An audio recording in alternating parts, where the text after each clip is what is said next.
It was like any other night when we went to Mickey's house.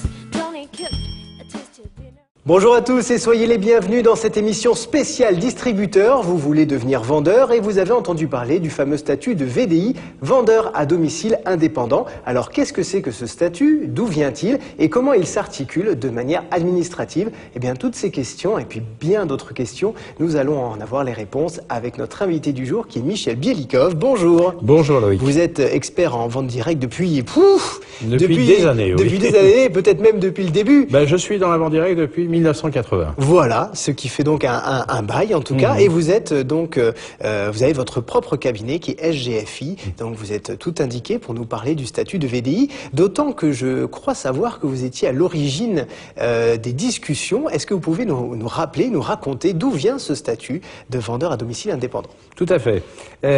Disons que bon, mon histoire dans la vente directe a commencé en 1980.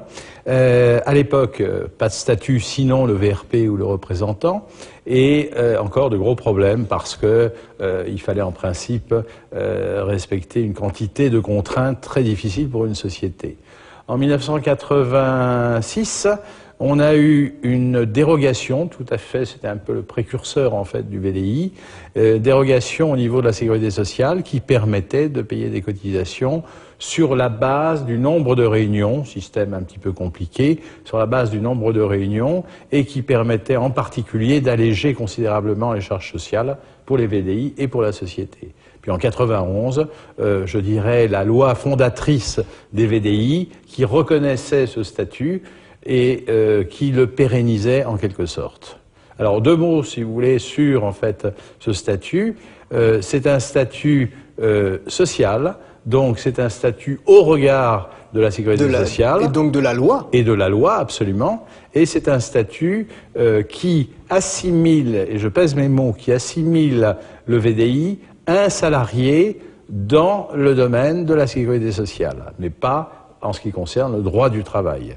Donc le VDI cotise à la sécurité sociale au régime général de sécurité sociale, c'est-à-dire que, comme un salarié, la société prélève des cotisations au VDI, paye les cotisations, tout le monde connaît, patronales, et envoie le tout à l'URSSAF pour trimestriellement.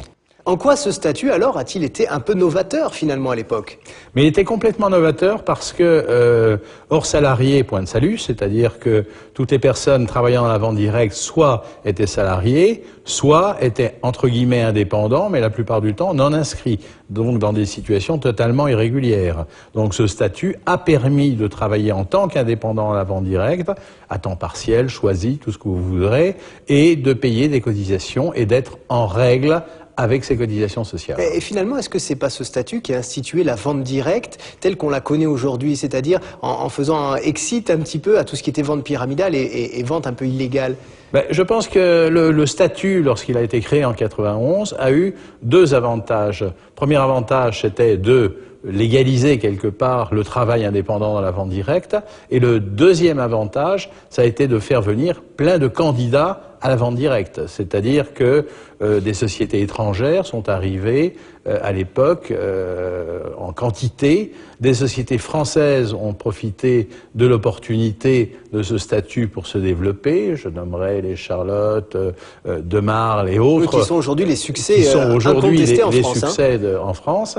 Et pour répondre à votre question, disons que ça n'a pas, ce point-là n'a pas résolu le problème de la vente pyramidale, mais parallèlement, il y a eu d'autres lois qui ont réglementé et officialisé également ce qu'on appelle le multiniveau. Voilà, le fameux multiniveau qu'il ne faut pas du tout associer à la vente pyramidale, rappelons-le. Est-ce que le statut de VDI est adapté à tous les profils de vendeurs?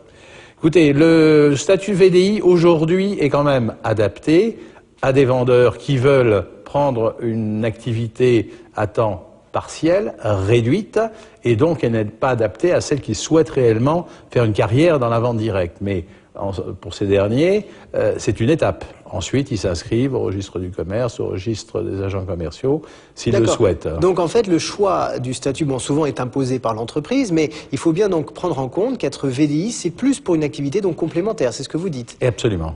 Alors, Le VDI, pour moi, est une période, si vous voulez, de transition vers un travail, je dirais, plus professionnel, ou alors c'est une situation qui peut perdurer à partir du moment où la personne souhaite se faire un complément de revenu. C'est-à-dire qu'après le VDI, il y a quoi, le statut de commerçant pour vous? Le statut de commerçant ou d'agent commercial. D'accord. Voire d'auto-entrepreneur. Oui, voilà, voire d'auto-entrepreneur. Est-ce qu'un VDI doit s'inscrire à un registre professionnel, justement? Absolument pas. Justement, la loi précise bien que le VDI ne doit pas être inscrit ni au registre du commerce, ni au registre des agents commerciaux pour bénéficier de son statut. Est-ce qu'un VDI doit faire une déclaration de début d'activité? Oui, disons qu'avant c'était relativement peu courant, mais maintenant le fait d'avoir inscrit en fait la réglementation VDI dans le Code du commerce fait également obligation de faire auprès du fisc une déclaration P0I, plus exactement, qui est une déclaration d'existence. Donc aujourd'hui, un VDI ne peut pas être hors la loi, un petit peu comme on le disait tout à l'heure, quand il n'y avait pas ce statut, il y avait des gens hors la loi. Oui, je ne lui conseille pas, si vous voulez. Bon, il pourra éventuellement attendre quelque temps, c'est-à-dire quelques semaines, peut-être quelques mois avant de se déclarer aux impôts. Voir mais si rappelons ça marche. et rappelons que les impôts, en fait, demandent cette inscription uniquement pour pouvoir éventuellement percevoir la CET ex-taxe professionnelle et la TVA par la suite. Donc quelles conséquences, finalement, si un VDI ne se déclare pas? Il va se faire rappeler à l'ordre par les impôts. Jusqu'à présent, il n'y a pas eu de conséquences réellement, je dirais, dramatiques. Hein. C'est simplement un rappel à l'ordre et il s'inscrit et remplit son formulaire. Alors justement, le VDI doit-il payer la taxe professionnelle, donc la CET, ce qu'on appelle maintenant? Le VDI bénéficie d'une, je dirais, d'une dérogation par rapport à la CET, taxe professionnelle, qui lui permet de ne pas payer la taxe professionnelle jusqu'à un certain niveau de revenu. Ah, est-ce que vous avez ce plafond? Le plafond de revenu équivaut à peu près, si vous voulez, aux 3 premières tranches du barème VDI. D'accord, donc il y a une exonération jusqu'à un certain niveau, c'est-à-dire que celui qui n'a pas d'activité particulière...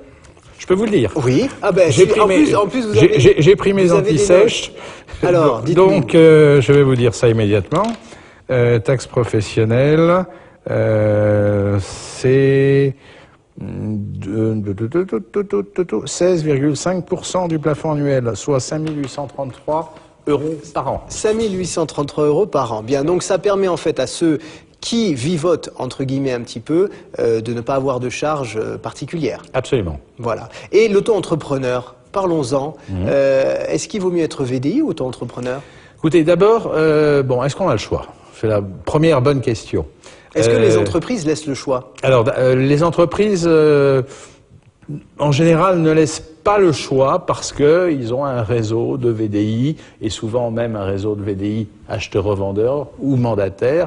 Donc l'auto-entrepreneur n'est pas tellement prévu. Comme un cheveu sur la soupe. Mais pour l'entreprise, quelque part, c'est une bénédiction puisqu'elle n'a pas à payer de cotisation sociale pour son vendeur. Donc c'est quand même très intéressant. Mais l'auto-entrepreneur, l'avantage bien sûr d'avoir un régime très souple par rapport à un indépendant professionnel. Par contre, il ne faut pas oublier que l'auto-entrepreneur va payer la totalité de ses charges. Si toutefois il facture du chiffre. S'il facture du chiffre. Est-ce qu'un VDI doit payer des impôts? Bien sûr, oui, mais comment? Qu'est-ce qu'il doit déclarer en fait? Bon, le VDI n'est pas reconnu comme tel par les impôts. Les impôts connaissent pas, ils ne connaissent que les contribuables. Mais est-ce que les impôts déjà connaissent la vente directe? C'est ça la bonne question. Je dirais, pour répondre à votre question, ils s'en fichent un peu. Ah, ils s'en fichent carrément. Oui. En fait, pour les impôts, vous avez donc des contribuables et le VDI, compte tenu de son niveau de revenu, rentre dans la catégorie de la micro-entreprise ou des micro-BNC s'il est mandataire. Donc pour eux, c'est un contribuable soumis à l'impôt sur la micro-entreprise, le cas échéant. D'accord, donc a priori pour les impôts ils font comment? Parce que je me mets à la place des gens qui nous regardent et qui disent bon mais là c'est bien gentil, mais moi je déclare quoi? Donc qu'est-ce qu'ils peuvent déclarer ces gens-là pour pas avoir le fisc sur le dos? Bah écoutez, c'est très simple, hein. Prenons le mandataire. Bon, il reçoit des commissions, des bonus, tout ce que vous voulez de la société. Le mandataire donc va totaliser tout ce qu'il a perçu, brut. Il va le mettre sur sa déclaration d'impôt dans la case bénéfices industriels et commerciaux micro-entreprises.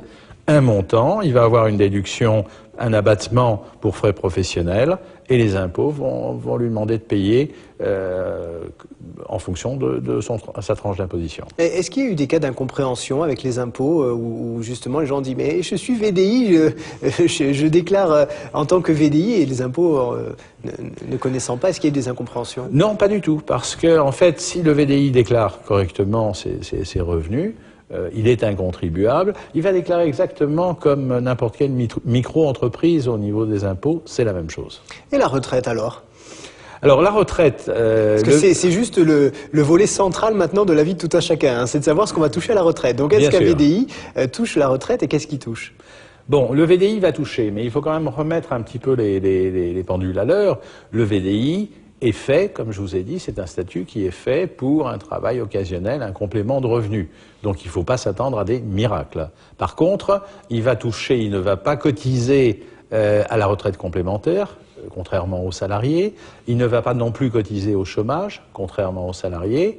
D'un autre côté, il payera moins de charges, hein, puisqu'il ne payera pas les charges relatives à ces deux postes. En ce qui concerne la retraite, il va accumuler un certain nombre de trimestres par rapport non pas à son revenu mais à sa base de cotisation. Je ne rentre pas dans la technique mais c'est un petit peu plus faible et donc il pourra, une fois qu'il aura terminé son activité de VDI, avoir validé 1, 2, 3, 4, 8 trimestres de cotisation qui lui permettra d'une part de partir plus tôt à la retraite. Maintenant, le mot est un peu inexact, mais de totaliser ces trimestres nécessaires à son départ à la retraite. Et d'autre part, le VDI touchera, bien sûr, une pension par rapport aux cotisations. Alors, je fais une petite parenthèse. Est-ce que la solution, c'est tout simplement pas que les gens retraités deviennent VDI, en fait, pour avoir une retraite? C'est-à-dire que la vente directe, on sait que des retraités peuvent se mettre à la vente directe. Alors ça, c'est une petite parenthèse. Ça, je crois que c'est très important parce que,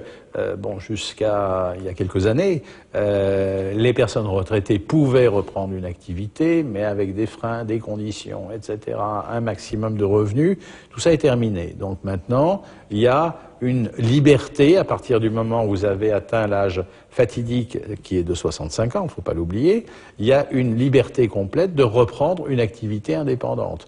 La seule contrainte, c'est si vous continuez la même activité. Mais supposez, je ne sais pas, qu'un salarié prenne sa retraite, il va être totalement libre ensuite de travailler en tant que VDI, le temps qu'il veut et de gagner ce qu'il veut. Quel avantage a le VDI, le statut de VDI, par rapport par exemple au VRP? Bah écoutez, le VRP est un salarié, donc a priori les gens préféreraient avoir un statut VRP, mais il va payer beaucoup plus de charges, il va se retrouver dans un système, c'est-à-dire que là, il y a ce qu'on appelle le lien de subordination entre l'entreprise et le salarié. Oui, qui n'existe pas lorsqu'on est indépendant. Dans le VDI. Au contraire, il ne faut surtout pas qu'il existe. Et il est cultivé par les entreprises, ce côté indépendant. Hein. Absolument. Vous êtes indépendant, vous choisissez vos horaires de travail, vous choisissez votre rythme de travail. Le VRP, vous faites ce que je vous dis, moi, en tant qu'entreprise. Alors, à qui demander conseil si par exemple des gens nous regardent et qui veulent devenir vendeurs? On leur a donné des clés, bien sûr, mais est-ce qu'ils doivent aller voir leur entreprise? C'est leur entreprise qui détient les clés de tout ça? À mon sens, moi en tant que conseil, je conseille essentiellement les entreprises. Je forme les entreprises justement à répondre et à bien connaître le statut de VDI. Il n'y a pas un client aujourd'hui de ma société qui n'a pas le guide du VDI que je lui ai fait sur mesure et qui lui permettra de répondre à toutes les questions que lui pose le terrain. Ensuite, si la société est un petit peu défaillante, ce qui peut toujours arriver, il peut se renseigner auprès de l'URSSAF, auprès des impôts directement. Eh bien, merci en tout cas Michel Bielikov d'être venu nous parler de ce statut de VDI. Et puis merci à vous de nous avoir suivis. À très bientôt pour une prochaine émission sur Vente Direct TV. Au revoir. Je vous remercie. It was like any other night when we went to Mia's house. Johnny cooked a tasty dinner.